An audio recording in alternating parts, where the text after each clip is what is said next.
بڕیارە ڕۆژی پێنجشەممە 25 شوبات لە دانیشتنی پەرلەمانی عێراقدا دەنگ لەسەر پرۆژەی یاسای بودجەی 2021 بدرێت.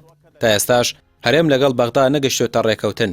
پەرلەمانتارێکی هاوپەیمانی هیوا دەڵێت کورد لە ساتەکانی کۆتایی ڕێکەوتنەکەیەتی لەگەڵ بەغدا. ئەگەر نەگەنە ڕێکەوتن پشک و بودجە و موچەی هەرێم لە بودجەی 2021دا ڕوبەڕووی گرفت دەبێتەوە.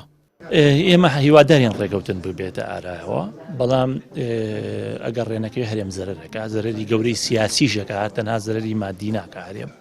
ئەگەر ڕێنەکەوێت جگە لە زەرەری مادی زەرەری سیاسیەکە ئەگەرەکان زیاتر لەسەر ڕێکەوتنەکە لەسەرەوە بێ هەرێمی کوردستان نەوتەکەی تەسلیمی بەغدا بکە وەکو فرۆش وەلە عێراق لە بەرامبەر ئەو بڕێکە پێویستە بۆ کۆمپانیەکان و بۆ خەرجیەکان بە نەوت بیداتەوە بە هەرێم واتە لە نەتیجە نزیکە بێتەوە لە ژمارەی 250,000 بەرمیلە ڕۆژانەکەی کە هەرێم پێی ڕازیە، بەڵام لە نەتیجە بریتە تەسلیمکردنی نەوت بریتە تەسلیمکردنی داهاتی نەوت.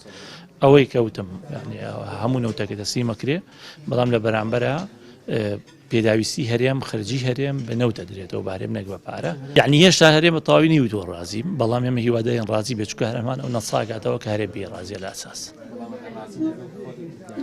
ئەگەر ڕازی نەبێت سەرمێنەری ئەوەیە کە هەرێم نایەوە ڕێ بکەوێت، سەرمێنەری ئەوەیە کە هەرێم هەوڵەکەی بریتیە لە وەرگرتنی پارە بە بەلاش. ئێستا پشکی کورد لە بودجەی عێراق لە بەردەم مەترسیدایە. هەرێم ناردنی وەفد و دانووسانەکانی لەگەڵ بەغدا زیاتر کردووە، بەڵام هەموو جارێک وەفدەکە بەدەستی خاڵی دەگەڕێتەوە. ئەگەر ڕۆژی پێنجشەممە مادەی 11 لە پەرلەمانی عێراق کە تایبەتە بە پشکی کورد بەبێ ڕێکەوتن تێپەڕێت، ساڵێکی پڕ مەترسی دارایی چاوەڕێی هاوڵاتیانی هەرێم دەکات. ینی ئەوەی کە ئێستا هەیە لە لیژنەی مالی پرۆژە یاسایی بودجە تەواو بووە، هەموو ئەو تعدیلانەی کە پێویست بوون کراوە، هەموو ئەو ئیزافانەی کە قەرار بوو ئیزافە کراون. تەنها مادەی 11 ماوە کە ئەویش پەیوەندی هەیە بە پشتی هەرێمی کوردستانەوە.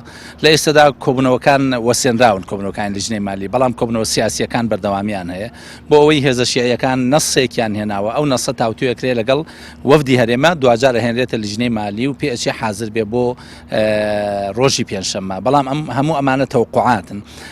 ئەگەر گرفتی تر دروست نەبێت، چونکە سونەکان نیگەرانیەکیان هەیە لە هەندێک پشت کە بۆ محافظاتی ئازادکراوەکان دانراوە کە کەم بێ و هەندێک تەخسیسات کە دانراوە بۆ حەشتی شعبی لەوانەیە هەندێک شوێن نیگەرانیان هەبێت لەوەی کەوا تەخسیساتی پێویست دانراوە بۆ هێزەکانی تر.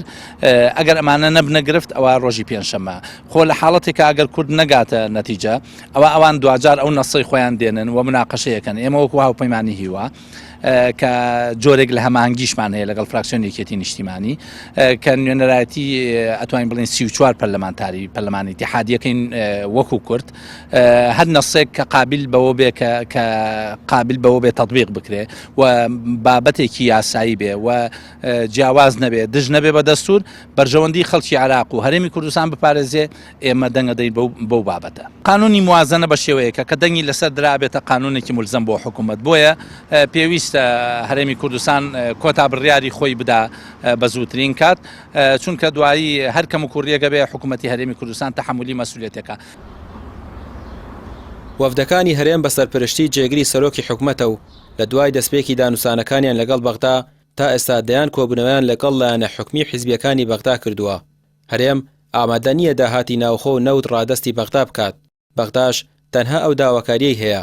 لەو نێوانەدا ئەگەر خاڵێکی هاوبەش نەدۆزرێتەوە کە هەردوو لەسەری ڕازی بن، کورد بەدەستی بەتاڵ ساڵی 2021 بەڕێ دەکات و دەبێت حکوومەتی هەرێم خۆی مشوری موچەخۆرانی بخوات و وەڵامی داخوازیەکانیان لەسەر مافی ڕەوای خۆیان کە موچەیە بداتەوە. ڕامیار عوسمان، کەناڵی پەیام، سلێمانی.